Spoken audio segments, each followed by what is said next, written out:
O Senhor esteja convosco. Está no meio de nós. Proclamação do Evangelho de Jesus Cristo segundo Mateus. Glória a vós, Senhor. Depois que os magos partiram, o anjo do Senhor apareceu em sonho a José e lhe disse: Levanta-te, pega o menino e sua mãe e foge para o Egito. Fica lá até que eu te avise, porque Herodes vai procurar o menino para matá-lo.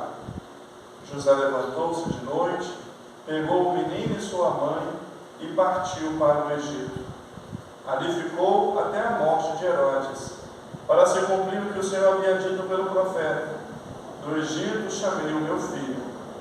Quando Herodes morreu, o anjo do Senhor apareceu em sonho a José no Egito e lhe disse: Levanta-te, pega o menino e sua mãe e volta para a terra de Israel, pois aqueles que procuravam matar o menino já estão mortos. José levantou-se, pegou o menino e sua mãe e entrou na terra de Israel. Mas quando soube que Arquelau reinava na Judéia, no lugar de seu pai Herodes, teve medo de ir para lá. Por isso, depois de receber um aviso em sonho, José retirou-se para a região da Galiléia e foi morar numa cidade chamada Nazaré. Isso aconteceu para se cumprir o que foi dito pelos profetas: ele será chamado Nazareno. Palavra da salvação. Glória a vós, Senhor. Meus queridos irmãos, minhas queridas irmãs, dentro da oitava de Natal, dentro da solenidade do nascimento do nosso Salvador, Deus que se fez criança, nós temos o dom, a graça de celebrar a Sagrada Família, família José, Maria e Jesus.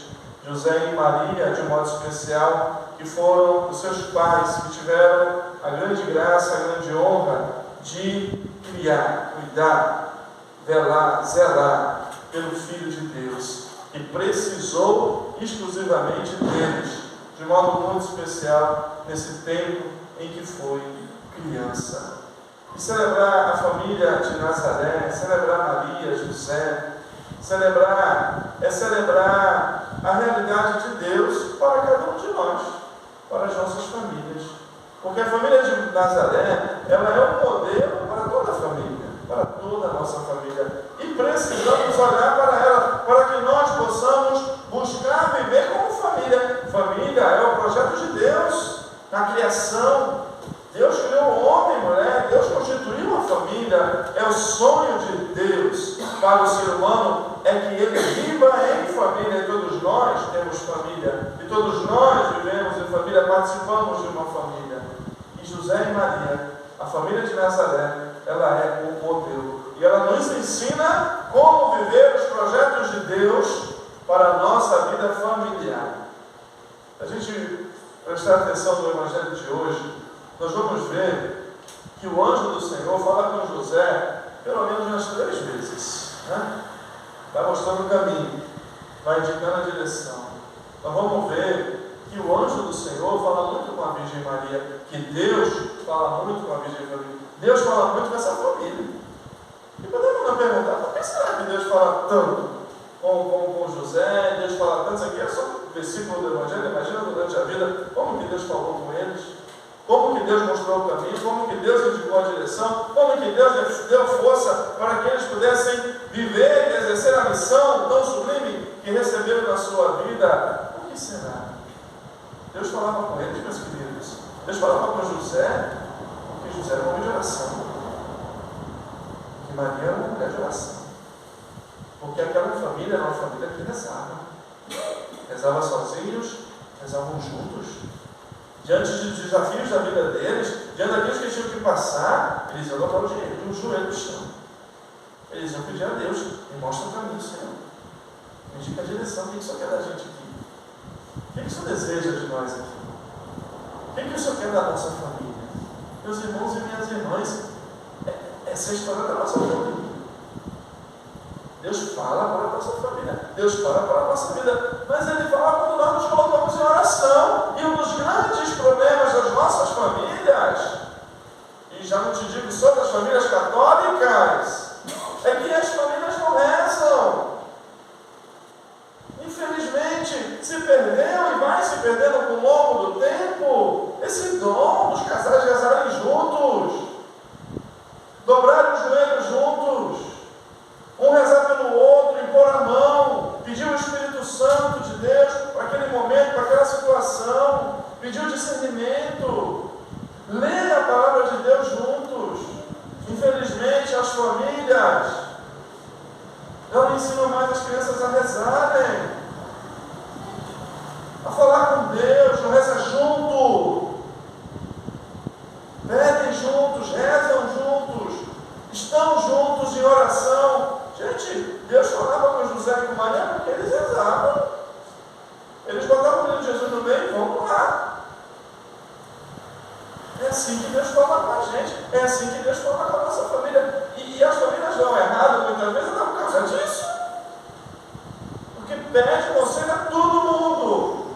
Vai bem em tudo qualquer lugar, o que eu devo fazer? Mas no seu joelho, não pede a Deus. Não invoca o Espírito Santo. O que o Senhor quer de mim? E quando nós fazemos isso, nós percebemos como que Deus fala, como que Deus envia anjo para nos falar, como que Deus mostra o caminho, como que Deus indica a direção, quando as famílias são destruídas por causa disso, porque não rezam. E quando as famílias são salvas, porque no momento da crise, no momento da dificuldade, tem a coragem de se voltar para Deus, tem a coragem de pedir ao Senhor, Senhor, o que o Senhor quer de mim? O que o Senhor quer de nós? A família de Nazaré nos ensina que a família faz parte do projeto de Deus. E é Deus quem sabe o que é melhor para a família. E nós vamos saber o que Deus quer, o melhor para a nossa família, se nós nos colocarmos em estado de escuta. Escutar a voz de Deus. Escutar a nossa vida. Precisamos de descobrir esse valor, gente, cada vez mais na nossa vida. O valor de rezar em família. Sozinho e em família. É isso que a família de Nazaré fazia. A família de Nazaré rezava. Deus falava, e é interessante, não ficava no plano da terra, não. Eles obedeciam. O anjo falou, o anjo mandou. Caramba, imagine, José já tinha nascido Jesus, já estavam estabelecidos ali em Belém, tinha conseguido uma casa já, estava tudo certo, era só ficar ali, já estava tranquilo, José já estava arrumando emprego já. De repente o anjo chega, olha, vai para o Egito. Vai para o Egito porque vai ser melhor para vocês. Imagina, poxa, já estamos aqui tão cômodos, Senhor. Já estou com emprego, já o meu colégio para o menino Jesus estudar, dá para pagar, é bom. Estamos com plano de saúde, tem um posto tão bom aqui. Vai mandar para o Egito agora, meu Deus do céu. Qual a dificuldade da nada arrumar, né? Às vezes as famílias só buscam as comodidades. E às vezes a palavra de Deus, queridos, espera coisas que são diferentes daquilo que a gente acha, pensa, acredita que é melhor para nós. Eles escutaram, o Senhor mandou, e eles foram. Imagina se José tivesse falado, não, vou bater o pé, não, ninguém vai ver o menino aqui, não, vou esconder ele, vou ficar tranquilo.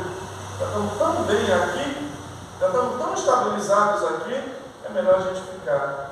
Herodes ia encontrar o menino, ele ia matar Jesus, e os planos de Deus iam se frustrar para eles e para todos nós.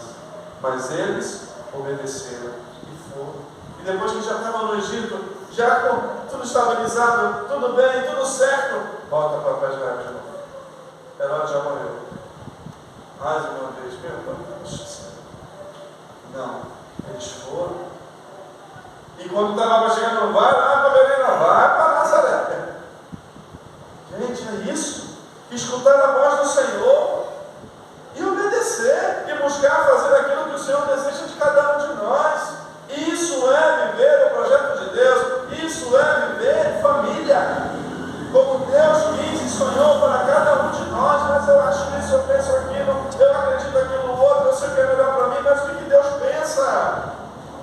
O que o Senhor quer? O que o Senhor deseja? É isso. Então nós vamos. Porque nós confiamos no Senhor. porque nós temos fé, porque foi Ele que me deu essa família, e é Ele que vai me conduzir e a minha família à salvação. Meus irmãos e minhas irmãs, José e Maria nos ensinam muito dessa família. Sobretudo, Ele nos ensina que, para que nós possamos viver como família e o poder do inferno não vencer sobre a nossa casa, é preciso colocar Jesus no centro. É preciso colocar Jesus como Senhor, como Salvador. Tem que sempre ser uma união a três, o casal e Jesus, a família e Jesus, Jesus no centro. Jesus sempre foi o centro da vida de José e de Maria. A vida dele girava em torno de Jesus. E Jesus é o Senhor, é o Salvador. E foi por causa disso, de Jesus Cristo, que eles conseguiram vencer todo o mal, que nós vamos ver nas Escrituras, cercam essa família, querem destruir essa família, querem acabar com essa família. Jesus no centro. Meus queridos irmãos e irmãs, precisamos pedir a José, a Maria, e ver o exemplo deles, para que nós também possamos viver como família, viver o projeto de Deus para cada um de nós. E eu poderia falar também aqui das leituras que são fantásticas. As leituras para esta missa são fantásticas e nós, é porque muitas vezes dizem, mas não sei o que eu faço. Ah, mas a minha família é assim, é assado, não sei o que eu faço. Gente, a palavra de Deus não mostra. Deus nos fala, a gente não escuta. Olha o que diz a leitura do livro do Eclesiastes. Quem honra o seu pai, olha que verbo maravilhoso. Quem honra o seu pai, alcança o perdão dos pecados. Honrar. Esse deveria ser o grande desejo dos filhos. Honrar os seus pais. Ah, pastor, você não conhece os meus pais. Eu preciso conhecer. Se você não foi criado pelos seus pais, você foi criado por alguém. Teve alguém que em um momento que você não podia se vestir, não podia se trocar, não podia se limpar, não podia comer, foi lá e fez por você. Foi lá e fez por mim. Se nós estamos vivos hoje, é porque alguém cuidou da gente. Quando nós não, mas tem muito defeito, mas cuidou. Mas é louco, irmão.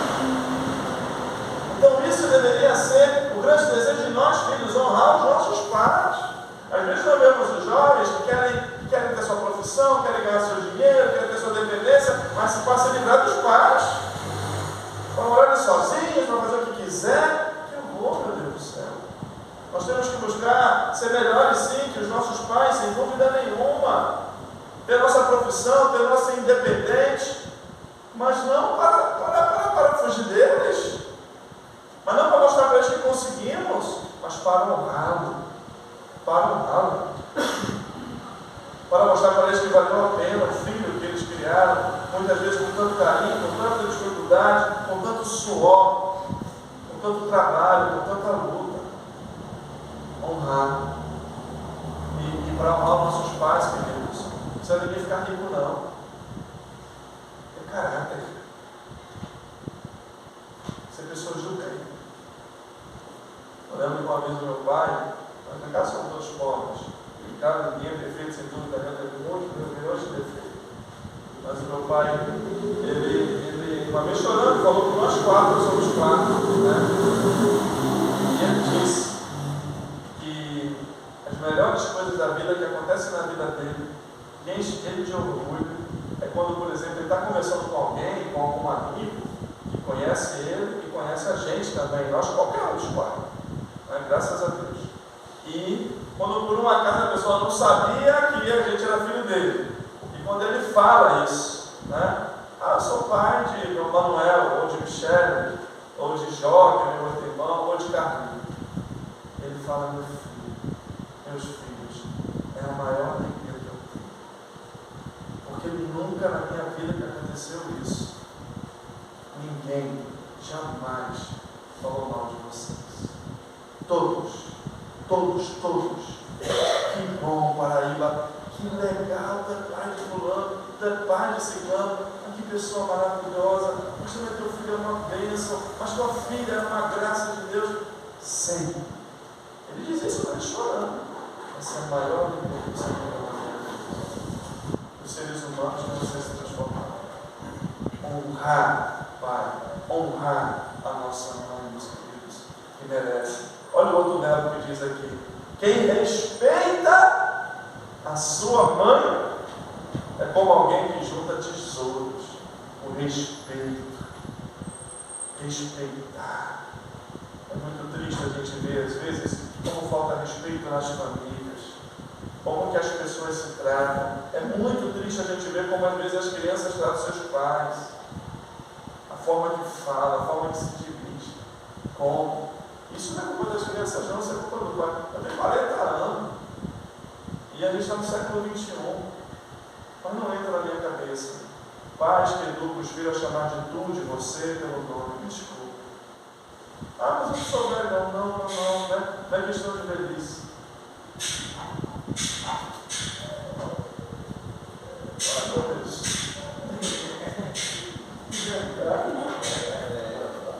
É normal? É normal. É normal? É. Ah, estou tendo uma crise de família. Estou tendo uma crise de família. Muito obrigado. Jesus.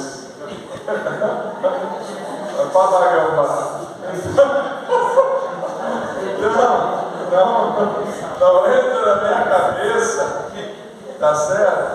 As crianças que são criadas assim, ou avô, avó, não, eu não sou carne não, tem que chamar de nome, tem que chamar de você. Para com isso. As crianças, os adolescentes e os jovens, os filhos, sem dúvida nenhuma, tem que ser amigos dos seus pais, claro, mas tem que ser amiguinho não. Não são iguais não, é diferente, cada um tem o seu papel, cada um tem a sua missão. O pai, a mãe, o avô, a avó tem autoridade, tem uma missão dentro da sua casa. É uma pena como isso tem se perdido. Dificilmente uma criança chama o pai de senhor hoje em dia, de senhora. Claro, se a criança não aprende em casa a ter respeito pelos pais, e repito, isso começa como se fala, como se dirige, começa aí, não é saudosismo não, isso é uma realidade. Como é que vai respeitar o professor em sala de aula? Não vai, gente. Como é que vai respeitar os idosos na rua? Não vai. Ou o padre na igreja? Não vai. Não vai. Aprende em casa. Isso não é culpa das crianças, não, é culpa dos pais. Ah, mas isso é muito novo, vamos chamar de senhor. Não é questão de velhice, não, é questão de respeito. Às vezes o padre chama alguém mais velho de senhora, de senhor. Eu fui criado assim, até hoje chamo os pais de senhor e de senhora. Não sou velho, não. Vai me chamar de tu. Não estou te chamando de velha, não. Poderia estar, eu tenho mais de 70 anos nova. Não é por isso. Estou chamando por respeito, seus cabelos brancos, sua idade, a sua experiência. Tem muito a me ensinar. É respeito, não é que eu estou diminuindo alguém chamando de velho, não. Respeito. E muitas vezes falta respeito. Às vezes os filhos tratam os pais como tratam o cachorro, até pior do que o cachorro dentro de casa. Mas por que fazer isso? Por que uma criança de 12 anos está dando na cara dos pais? Porque desde cedo aprendeu assim, a de respeitar, a tratar de qualquer maneira, de qualquer jeito. Respeito, honrar. Olha que palavras. Respeitar. Olha que maravilha de verbos para a nossa família. E se a gente for ver a segunda leitura, então, misericórdia, eu vou parar, porque senão. Olha as virtudes. Revestimos de sinceridade. Olha. A gente tem que olhar para a nossa família e ver o que a nossa família está vivendo, como que está passando, gente. Revestimos de sincera misericórdia, bondade, humildade, mansidão, paciência, perdoando-vos mutuamente, que a palavra de Cristo habite em vós, ensinai e admoestai-vos uns aos outros com sabedoria, cantai a Deus salmos, hinos e cânticos de ação de graças, fazer tudo em nome de Jesus Cristo, as esposas serem serem solícitas para com seus maridos. Os maridos amar a esposa, não ser grosseiras com elas. Os filhos obedecer os seus pais. Olha isso, gente. Isso aqui é uma lição de como nós podemos viver a nossa vida familiar. E olhar para a nossa casa é um lar de bondade, de misericórdia, de mansidão, de paciência, de perdão, de paz. Cantamos salmos ao Senhor, fazemos tudo por meio de Jesus Cristo. Ensinamos com sabedoria uns aos outros. Claro, gente. O Senhor nos fala. O Senhor nos mostra o seu caminho. Mas a gente tem que escutar. A gente tem que buscar obedecer aquilo que Deus quer para cada um de nós. Porque eu não tenho dúvida, aquilo que disse o Salmo: felizes os que temem o Senhor e trilham seus caminhos. Abençoado é todo homem, é toda a família que teme o Senhor. O Senhor te abençoe de Sião cada dia da sua vida. Que possamos aprender da Sagrada Família de Nazaré o que é ser família. Família, não o que estão dizendo por aí que é família. Família, o que Deus sonhou para a nossa família. Para que assim, queridos, possamos ser felizes aqui na terra com a nossa família. Não sem dificuldades, não sem tribulações, mas felizes. Porque nós tememos o Senhor e trilhamos o seu caminho. Para que se um dia possamos ser felizes eternamente, juntamente com Maria, com José e com Jesus no céu. Que assim seja. Amém.